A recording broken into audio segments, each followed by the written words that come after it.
মোদি একটা সন্ত্রাসী, মোদি একটা সন্ত্রাসী, মোদি একটা গুজরাটের কসাই, তারা ওদের ভারতে বলছে।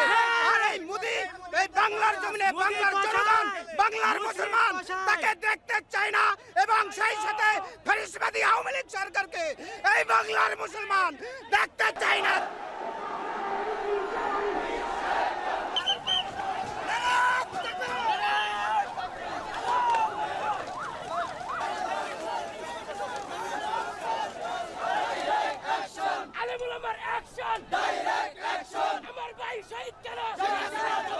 আমাদের একমাত্র আন্দোলন ছিল নরেন্দ্র মোদি বাংলাদেশে আসতে পারবে না, কারণ সে একজন মুসলমান হত্যাকারী এবং সে বাবরি মসজিদ শহীদ করেছে, এবং মুসলমানদের এই দেশে তার জায়গা হবে না। এটা ছিল আমাদের শান্তিপূর্ণ আন্দোলন, কিন্তু আমাদের এই আন্দোলন করতে গিয়ে আমাদের সেখানে ছাত্রদেরকে শহীদ করা হয়েছে, এবং তার কারণে আজকে আমাদের এই বিক্ষোভ এবং হরতাল।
রক্ত চলে আমাদের ভাই অবশ্যই